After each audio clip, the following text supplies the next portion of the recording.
만약 여러분이 모세였다면 어땠을까요? 12일 동안 똑같은 의식이 반복됩니다. 첫째 날 유다 지파의 족장 나손이 왔습니다.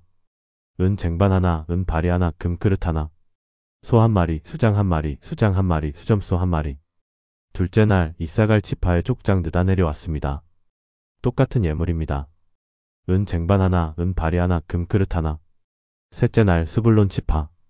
넷째 날 르우벤 지파. 다섯째 날 시므온 지파. 여섯째 날 갓 지파. 매일 똑같은 헌물, 똑같은 절차, 똑같은 기도. 모세는 매일 이 의식을 주관했습니다. 지루하지 않았을까요? 또 똑같은 헌물이구나. 언제 끝나나? 이게 정말 의미가 있을까? 여러분도 그런 생각 해보신 적 있으신가요? 매주 드리는 예배, 매일 드리는 기도, 매달 드리는 헌금. 반복되는 신앙생활 속에서 무기력함을 느낀 적 말입니다. 그런데 12일째 되는 날, 모든 지파의 헌신이 끝난 그날 저녁, 모세는 평소처럼 회막에 들어갑니다. 아마도 이날도 별다른 기대 없이 일상적으로 들어갔을 것입니다. 그런데 그 순간 모세는 들었습니다. 증거계 위 속죄소 위 두 그룹 사이에서 들려오는 음성을, 하나님의 음성을. 여러분, 혹시 지금 반복되는 일상 속에서 하나님의 응답이 보이지 않으신가요? 매일 드리는 기도가 하늘에 닿고 있는지 의문이 드시나요? 변화 없는 현실 앞에서 내 헌신이 무슨 의미가 있을까 하는 생각이 드시나요? 오늘 민수기 7장이 여러분께 들려줄 이야기는 이것입니다. 보이지 않는다고 하나님이 일하지 않으시는 것이 아닙니다. 반복된다고 의미 없는 것이 아닙니다. 오히려 그 반복된 헌신이 쌓이고 쌓여서 마침내 하나님의 음성을 듣는 순간이 온다는 것입니다. 오늘 우리가 함께 나눌 5가지 진리를 통해 여러분의 헌신이 결코 헛되지 않다는 확신을 얻으시길 바랍니다. 민수기 7장 84절부터 86절을 함께 읽어보겠습니다. 제단에 기름 부을 때 이스라엘 지휘관들이 드린 헌물은 이러하니 은 쟁반이 12요 은 바리가 12요 금그릇이 12이니 은 쟁반은 각각 130세겔 중이요 은 바리는 각각 70세겔 중이라. 성소의 세겔로 모든 기구의 은이 모두 2400세겔이요 또 향을 채운 금그릇이 12이니 성소의 세겔로 각각 10세겔 중이라. 모든 금그릇의 금이 120세겔이요. 성경을 읽다가 이런 구절을 만나면 어떤 생각이 드시나요? 아, 숫자 나열이네. 이건 건너뛰어야겠다. 이게 무슨 의미가 있을까? 솔직히 그렇지 않으신가요? 저도 처음 이 본문을 읽을 때 그랬습니다. 지루한 통계자료 같았습니다. 하지만 여러분, 하나님은 왜 이 숫자들을 성경에 기록하셨을까요? 그냥 이스라엘 지파들이 헌물을 드렸다라고 한 줄로 요약할 수도 있었을 텐데 말입니다.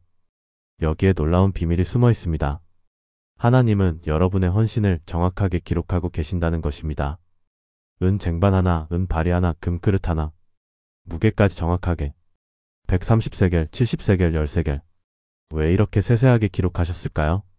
여러분의 헌신이 하나님께 얼마나 소중한지를 보여주시기 위함입니다.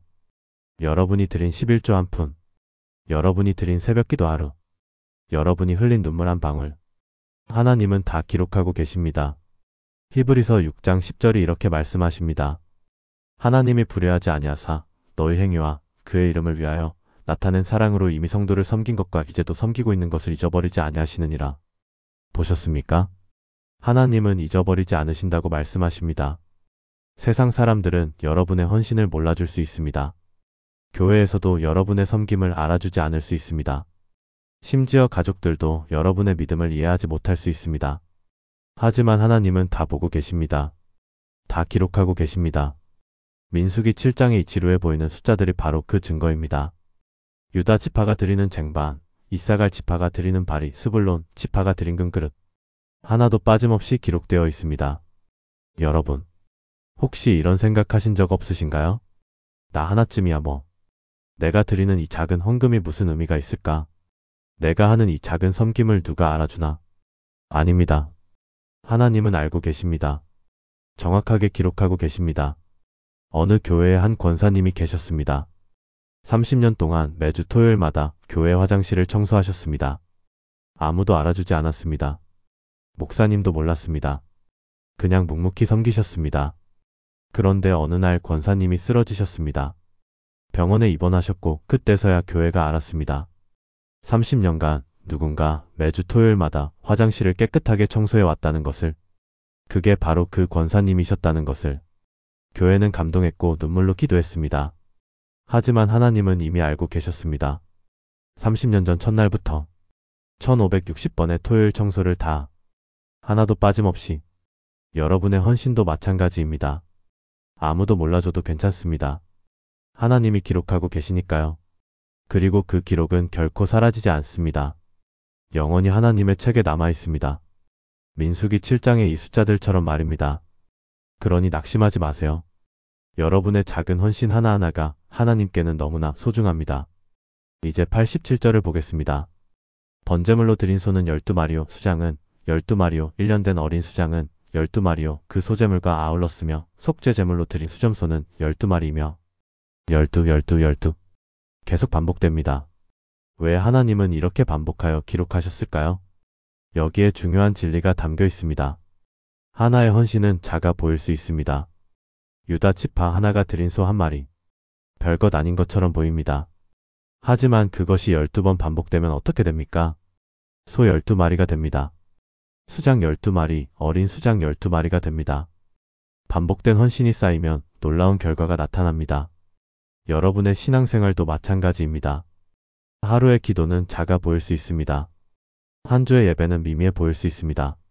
한 달의 11조는 보잘것없어 보일 수 있습니다. 하지만 그것이 반복되면 어떻게 됩니까? 365일의 기도가 쌓이고 52주의 예배가 쌓이고 12개월의 헌금이 쌓이면 놀라운 변화가 일어납니다. 여러분의 영혼이 성숙해집니다. 여러분의 믿음이 견고해집니다. 여러분의 삶이 변화됩니다. 잠언 13장 11절이 이렇게 말씀하십니다. 망령되이 얻은 재물은 줄어가고 손으로 모은 것은 들어가느니라. 손으로 모은 것, 즉 조금씩 쌓아가는 것입니다. 그것이 결국 들어간다고 말씀하십니다. 신앙도 마찬가지입니다. 한순간의 큰 은혜보다 매일의 작은 순종이 더 중요합니다. 한 번의 금식 기도보다 매일의 새벽 기도가 더 견고한 믿음을 만듭니다. 어느 청년이 신앙생활을 시작했습니다. 처음에는 열정이 넘쳤습니다. 나는 하나님을 위해 큰일을 하겠어. 그래서 3일 금식 기도를 했습니다. 밤을 새워 기도했습니다. 하지만 일상으로 돌아오니 다시 나태해졌습니다.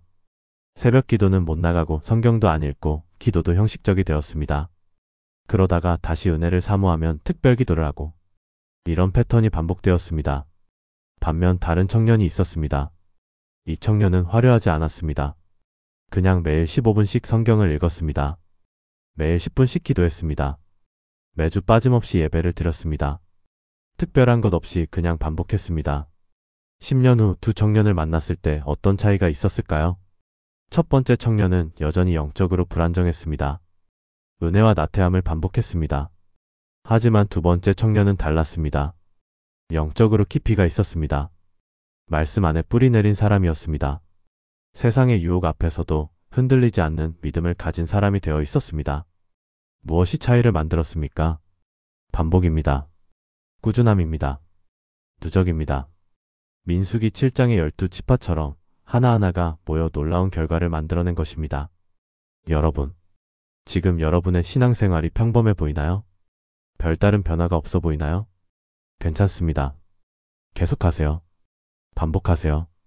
매일 조금씩이라도 하나님 앞에 나아가세요. 그 작은 헌신들이 쌓이고 쌓이면 언젠가 여러분도 놀라운 영적 성숙을 경험하게 될 것입니다. 하나님은 여러분의 그 반복된 헌신을 기억하십니다. 그리고 반드시 보상하십니다. 계속해서 본문을 보면 12이라는 숫자가 계속 나옵니다. 12지파, 12쟁반, 12바리, 12그릇. 왜 하필 12입니까? 성경에서 10이라는 숫자는 완전함을 상징합니다. 이스라엘 12지파는 하나님의 백성 전체를 의미합니다. 예수님의 12제자는 교회 전체를 상징합니다. 요한계시록의 새 예루살렘 성문도 12개입니다. 하나님은 완전함을 추구하시는 분이십니다.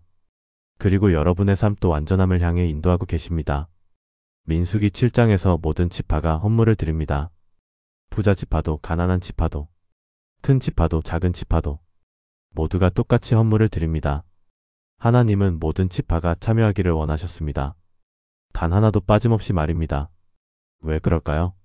하나님의 계획은 완전함이기 때문입니다. 여러분의 신앙생활에도 이것을 적용해 보세요. 하나님은 여러분 삶의 모든 영역을 원하십니다. 직장 생활만 드리면 됩니까? 아닙니다. 가정도, 관계도, 취미도, 시간도, 재정도. 모든 것을 드려야 합니다. 마태복음 22장 37절에서 예수님은 이렇게 말씀하셨습니다. 내 마음을 다하고 목숨을 다하고 뜻을 다하여 주 너의 하나님을 사랑하라. 마음을 다하고 목숨을 다하고 뜻을 다하라. 부분이 아니라 전부입니다. 어떤 것만이 아니라 모든 것입니다. 그것이 하나님이 원하시는 헌신입니다. 저는 목회를 하면서 많은 성도들을 만나봤습니다. 어떤 분들은 교회에서는 열심입니다. 기도도 잘하고 봉사도 잘하고 헌금도 잘합니다. 하지만 집에 가면 다릅니다. 가족들에게는 화를 내고 불친절하고 이기적입니다. 직장에서도 마찬가지입니다. 거짓말하고 속이고 세상 사람들과 다를 바 없이 살아갑니다. 이것은 불완전한 헌신입니다. 12지파 중에 11지파만 헌물을 드린 것과 같습니다. 하나님은 그것을 원하지 않으십니다. 하나님은 여러분의 전부를 원하십니다. 교회에서뿐만 아니라 가정에서도, 직장에서도, 관계에서도 여러분이 그리스도인답게 살기를 원하십니다. 그것이 완전한 헌신입니다. 로마서 12장 1절이 이렇게 말씀하십니다. 그러므로 형제들아, 내가 하나님의 모든 자비하심으로 너희를 권하노니 너희 몸을 하나님이 기뻐하시는 거룩한 산 제물로 드리라. 이는 너희가 드릴 영적 예배니라. 너희 몸을, 부분이 아니라 전체를 말합니다. 여러분의 시간, 재능, 재물, 관계 모든 것을 말합니다. 그것이 영적 예배라고 말씀하십니다. 혹시 지금 여러분 삶에서 하나님께 드리지 않은 영역이 있나요? 이것만큼은 내가 가지고 있어야지. 이 부분만큼은 하나님께 맡기기 싫어. 그런 영역이 있으신가요? 오늘 그것을 드리시기 바랍니다. 하나님께 완전히 맡기시기 바랍니다. 그때 여러분은 진정한 평안을 경험하게 될 것입니다. 12지파가 모두 헌물을 드렸을 때 하나님의 임재가 나타났던 것처럼 여러분이 삶의 모든 영역을 하나님께 드릴 때 하나님의 놀라운 역사가 일어날 것입니다. 89절을 함께 읽어보겠습니다. 모세가 회막에 들어가서 여호와께 말하려 할 때 증거계 위속제소 위에 두 그룹 사이에서 자기에게 말씀하시는 목소리를 들었으니 여호와께서 그에게 말씀하심이었더라. 12일간의 헌신이 끝났습니다. 모든 지파가 헌물을 드렸습니다. 그리고 모세가 회막에 들어갔습니다. 그 순간 하나님의 음성이 들렸습니다. 증거계 위속제소 위 두 그룹 사이에서. 여러분, 이것이 무엇을 의미하는지 아십니까? 헌신의 끝에 하나님의 임재가 나타난다는 것입니다. 모세는 12일 동안 매일 똑같은 의식을 주관했습니다. 어쩌면 지루했을 수도 있습니다. 언제 끝나나? 하지만 끝까지 순종했습니다. 그리고 마지막 날 하나님의 음성을 들었습니다.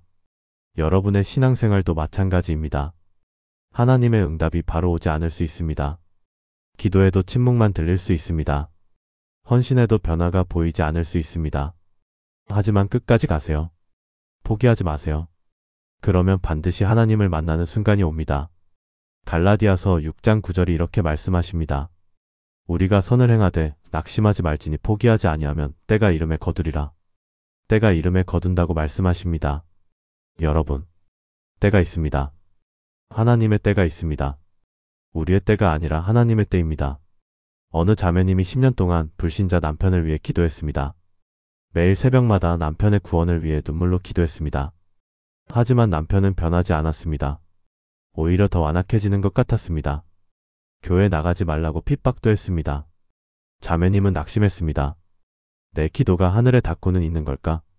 하나님이 정말 들으시기는 하시는 걸까? 하지만 포기하지 않았습니다. 11년째, 12년째, 13년째 계속 기도했습니다. 그리고 15년째 되던 해 남편이 갑자기 교회에 나가기 시작했습니다. 무슨 일이 있었던 것도 아닙니다. 그냥 어느 날 아침에 아내에게 말했습니다. 오늘 교회 같이 가도 될까? 그리고 6개월 후 남편은 세례를 받았습니다. 자매님은 눈물을 흘리며 고백했습니다. 15년이 너무 길었습니다. 중간에 포기하고 싶었습니다. 하지만 하나님은 제 기도를 한 번도 잊지 않으셨습니다. 때가 되니 응답하셨습니다. 여러분도 지금 기다리고 계신가요? 응답이 보이지 않아 낙심하고 계신가요? 포기하지 마세요. 민수기 7장의 모세처럼 끝까지 가세요. 그러면 반드시 하나님을 만나는 순간이 옵니다. 하나님의 음성을 듣는 순간이 옵니다. 그리고 그 순간이 오면 여러분은 고백하게 될 것입니다. 기다림이 헛되지 않았습니다. 하나님은 일하고 계셨습니다. 마지막으로 우리가 주목해야 할 것이 있습니다. 하나님의 음성이 어디서 들렸습니까? 증거계 위 속죄소 위의 두 그룹 사이에서. 속죄소입니다. 여러분, 속죄소가 무엇입니까?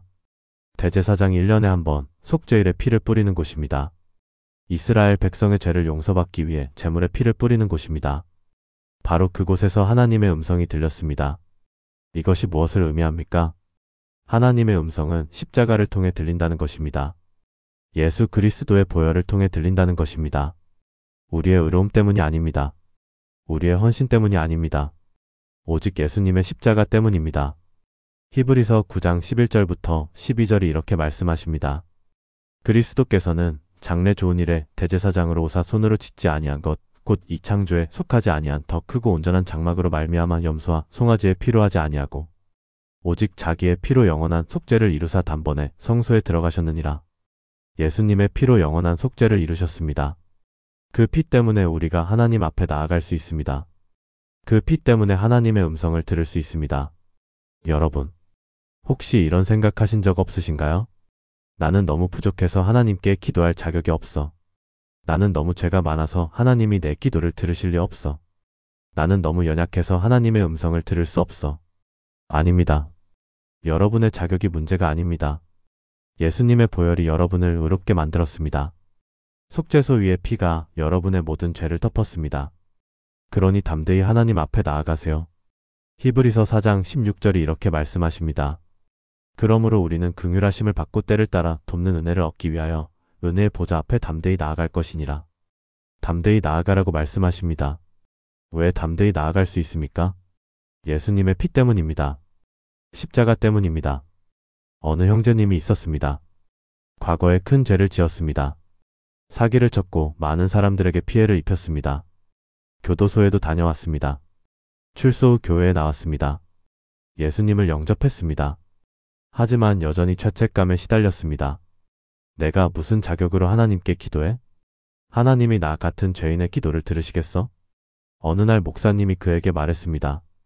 형제님, 지금 형제님을 보시는 하나님의 눈은 십자가를 통과한 눈입니다. 하나님은 형제님의 과거를 보지 않으십니다. 예수님의 보혈로 깨끗해진 형제님을 보십니다. 그 말을 듣는 순간 형제님은 눈물을 흘렸습니다. 그리고 처음으로 담대히 하나님 앞에 나아갈 수 있었습니다. 아, 내 의로움이 아니라 예수님의 의로움으로 나아가는구나. 내 자격이 아니라 예수님의 자격으로 기도하는구나. 그 이후 형제님의 삶이 완전히 변했습니다. 더 이상 죄책감에 갇혀있지 않았습니다. 담대히 하나님 앞에 나아가 기도했고 하나님의 음성을 들었고 새로운 삶을 살기 시작했습니다. 여러분도 마찬가지입니다. 여러분의 과거가 어떻든 여러분의 현재가 어떻든 예수님의 보혈이 여러분을 깨끗하게 하셨습니다. 속죄소 위의 피가 여러분의 모든 죄를 덮었습니다. 그러니 담대히 나아가세요. 하나님 앞에 나아가 기도하세요. 그러면 민수기 7장의 모세처럼 여러분도 하나님의 음성을 듣게 될 것입니다. 속죄소 위에서 들려오는 그 사랑의 음성을 듣게 될 것입니다. 사랑하는 여러분, 오늘 우리는 민수기 7장 84절부터 89절을 통해 5가지 진리를 나누었습니다. 첫째, 하나님은 여러분의 헌신을 정확하게 기록하고 계십니다. 아무도 몰라줘도 괜찮습니다. 하나님이 기억하십니다. 둘째, 반복된 헌신이 쌓이면 놀라운 결과가 나타납니다. 작은 순종들이 모여 큰 변화를 만듭니다. 포기하지 마세요. 셋째, 하나님은 여러분 삶의 모든 영역을 원하십니다. 부분이 아니라 전부를 드리세요. 그것이 완전한 헌신입니다. 넷째, 헌신의 끝에 하나님의 임재가 나타납니다. 응답이 보이지 않아도 끝까지 가세요. 때가 되면 반드시 하나님을 만나게 됩니다. 다섯째, 하나님의 음성은 십자가를 통해 들립니다. 여러분의 자격이 아니라 예수님의 보혈로 담대히 나아가세요. 혹시 지금 여러분 중에 이런 분이 계신가요? 내 헌신이 무슨 의미가 있을까? 아무것도 변하지 않는데 하나님이 정말 듣고 계실까? 오늘 이 말씀을 기억하세요. 하나님은 일하고 계십니다. 여러분이 보지 못할 뿐입니다. 민수기 7장의 12일간 똑같은 의식이 반복될 때 모세도 몰랐을 것입니다. 마지막 날 하나님의 음성을 듣게 될 줄. 하지만 하나님은 계획하고 계셨습니다. 준비하고 계셨습니다. 그리고 때가 되니 나타나셨습니다. 여러분의 삶도 마찬가지입니다. 지금은 보이지 않아도 하나님은 일하고 계십니다. 여러분의 기도를 듣고 계십니다. 여러분의 헌신을 기록하고 계십니다. 그리고 때가 되면 반드시 응답하실 것입니다. 그러니 포기하지 마세요. 계속 나아가세요. 매일 조금씩이라도 하나님 앞에 나아가세요. 그러면 어느 날 회막에 들어간 모세처럼 여러분도 하나님의 음성을 듣게 될 것입니다. 두려워하지 말라. 내가 너와 함께함이니라. 그 음성을 들을 그날까지 믿음으로 나아가시기를 축복합니다.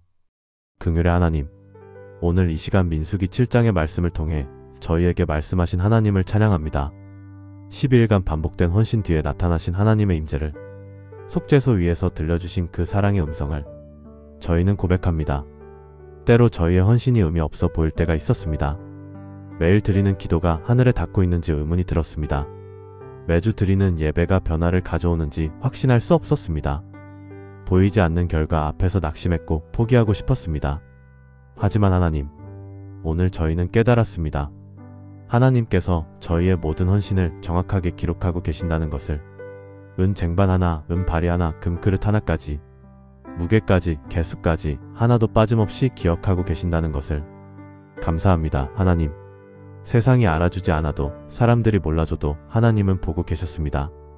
저희가 새벽에 흘린 눈물 한 방울, 저희가 무릎 꿇고 드린 기도 한마디, 저희가 조용히 섬긴 그 작은 헌신까지 하나님은 다 기억하고 계셨습니다.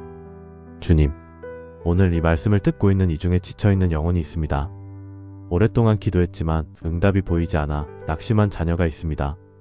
내 기도가 정말 하나님께 닿고 있을까? 의문하는 심령이 있습니다. 하나님, 그들에게 오늘 이 말씀이 위로가 되게 하옵소서. 민수기 7장의 모세처럼 반복된 헌신 끝에 반드시 하나님의 음성을 듣게 될 것을 믿게 하옵소서. 주님, 저희는 또한 깨달았습니다. 작은 헌신들이 쌓이고 쌓여 놀라운 결과를 만든다는 것을. 소 한 마리가 12번 반복되어 소 12마리가 되었듯이 저희의 하루하루 작은 순종이 쌓여 큰 변화를 만든다는 것을. 하나님, 저희에게 꾸준함을 주옵소서. 화려한 헌신보다 매일의 작은 순종을, 한순간의 큰 은혜보다 날마다의 말씀 묵상을, 특별한 기도보다 일상의 기도 습관을 붙잡게 하옵소서. 오늘 하루도 내일 하루도 모레 하루도 매일 조금씩이라도 주님 앞에 나아가는 저희가 되게 하옵소서. 그 작은 헌신들이 쌓이고 쌓여 1년 후, 5년 후, 10년 후에는 영적으로 깊이 있는 그리스도인이 되게 하옵소서. 주님, 저희는 고백합니다. 때로 저희는 삶의 일부만 하나님께 드리고 일부는 저희가 붙잡고 있었습니다. 교회에서는 열심이지만 가정에서는 달랐습니다. 믿음은 고백하지만 직장에서는 세상 사람들과 다를 바 없었습니다. 용서하옵소서. 하나님, 12지파 모두가 헌물을 드렸듯이 저희 삶의 모든 영역을 주님께 드리기 원합니다. 저희의 시간, 재물, 재능, 관계, 직장, 가정 모든 것을 주님께 드립니다. 부분이 아니라 전부를, 일부가 아니라 전체를 드립니다. 주님, 특별히 저희가 아직 하나님께 드리지 못한 영역이 있다면 오늘 이 시간 드릴 수 있는 용기를 주옵소서. 이것만큼은 내가 가지고 있어야지 하며 붙잡고 있는 그것을 내려놓게 하옵소서. 완전히 주님께 맡길 때 진정한 평안이 온다는 것을 믿게 하옵소서. 사랑의 하나님, 저희에게 가장 큰 위로는 이것이었습니다. 헌신의 끝에 하나님의 임재가 나타난다는 것. 모세가 12일간의 의식을 마치고 회막에 들어갔을 때 하나님의 음성을 들었듯이 저희도 끝까지 나아가면 반드시 하나님을 만나게 된다는 것. 주님, 지금 이 기도를 듣고 있는 이 중에 오랫동안 기다리고 있는 자녀가 있습니다. 불신자 가족의 구원을 위해 10년, 15년, 20년을 기도하고 있는 이가 있습니다. 병든 몸의 치유를 간절히 구하고 있는 이가 있습니다. 막힌 길이 열리기를 애타게 기다리고 있는 이가 있습니다. 하나님, 그들이 포기하지 않게 하옵소서. 갈라디아서 6장 9절 말씀처럼 우리가 선을 행하되 낙심하지 말지니 포기하지 아니하면 때가 이름에 거두리라 하신 말씀을 붙잡게 하옵소서. 지금은 보이지 않아도 하나님께서 일하고 계신다는 것을, 지금은 들리지 않아도 하나님께서 응답을 준비하고 계신다는 것을, 때가 되면 반드시 거두게 될 것을 믿게 하옵소서. 그날까지 믿음으로 견디게 하옵소서. 그날까지 소망으로 기다리게 하옵소서. 주님, 마지막으로 저희는 고백합니다.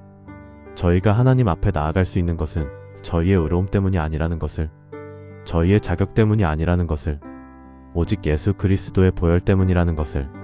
속죄소 위의 피가 저희의 모든 죄를 덮었습니다. 십자가의 은혜가 저희를 의롭다 하셨습니다. 그러니 저희는 담대히 나아갑니다. 부족하지만 나아갑니다. 연약하지만 나아갑니다. 히브리서 4장 16절 말씀처럼 긍휼하심을 받고 때를 따라 돕는 은혜를 얻기 위하여 은혜의 보좌 앞에 담대히 나아갑니다. 주님, 이 시간 이후 저희의 삶이 달라지기를 기도합니다. 더 이상 헛된 헌신은 없다는 것을 믿으며 살아가게 하옵소서. 더 이상 보이지 않는 결과에 낙심하지 않게 하옵소서. 더 이상 작은 순종을 무시하지 않게 하옵소서. 오늘부터 매일 조금씩이라도 꾸준히 주님 앞에 나아가는 저희가 되게 하옵소서. 그리하여 어느 날 회막에 들어간 모세처럼 저희도 하나님의 음성을 듣게 하옵소서. 두려워하지 말라. 내가 너와 함께함이니라. 그 사랑의 음성을 듣는 그날까지 믿음으로 달려가게 하옵소서. 이 모든 말씀 우리 주 예수 그리스도의 이름으로 기도드립니다. 아멘.